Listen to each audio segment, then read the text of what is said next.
নিয়মিত নেশা করতেন মাস্ক। সামগ্রিক বিশ্বে প্রযুক্তির মুকুটধারী ইলন মাস্ক নিয়মিত নেশাদ্রব্য সেবন করতেন। দ্য নিউ ইয়র্ক টাইমসের অনুসন্ধানে উঠে এসেছে, ট্রাম্প প্রশাসনের উপদেষ্টা থাকাকালে তিনি নিয়মিত কেটামিন, এক্সটেসি এবং সাইকেডেলিক মাশরুম সেবন করতেন।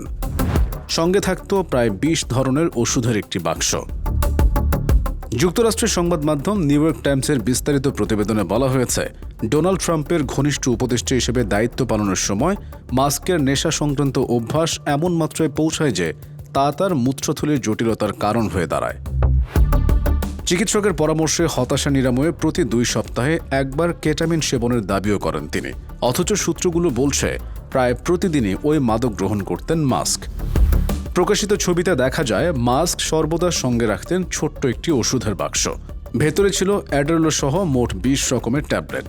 মার্কিন ড্রাগ এনফোর্সমেন্ট অ্যাডমিনিস্ট্রেশন তথা ডিইএ এক্সটেসি শিডিউল ১ নিষিদ্ধ মাদক।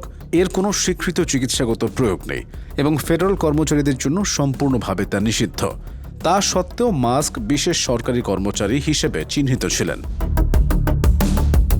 প্রতিবেদনটি তার ব্যক্তিগত জীবন ও আইনি টানাপোড়েনও তুলে ধরে।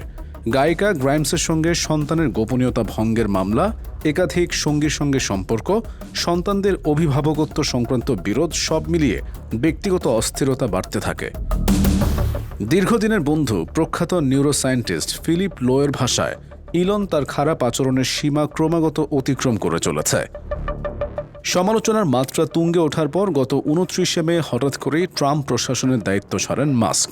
তার আগে বিভিন্ন সমাবেশে বিতর্কিত আচরণ, মন্ত্রিসভার সদস্যদের অপমান এবং নাৎসি ধাঁচের ইশারা করার মতো ঘটনাও তাকে প্রকাশ্য সমালোচনার মুখে ফেলে। মাস্কের ভবিষ্যৎ পথ এখন খোলা প্রশ্ন। চাপ বাড়ছে আইন প্রয়োগকারী সংস্থার নজরদারিতে, আবার প্রযুক্তি ও মহাকাশ কর্মসূচিতে তার প্রভাবও অস্বীকার করার উপায় নেই। সময় বলে দেবে বিশ্বের শীর্ষ ধনী কি নিজের জীবনযাপন নিয়ে নতুন করে বিচক্ষণ সিদ্ধান্ত নেবেন, নাকি সীমা ছাড়িয়ে যাওয়ার এই ধারা বজায় রাখবেন। দেশীয় ও আন্তর্জাতিক যে কোনো খবরের দ্রুত আপডেট পেতে চোখ রাখুন খবর বা চ্যানেলের পর্দায়।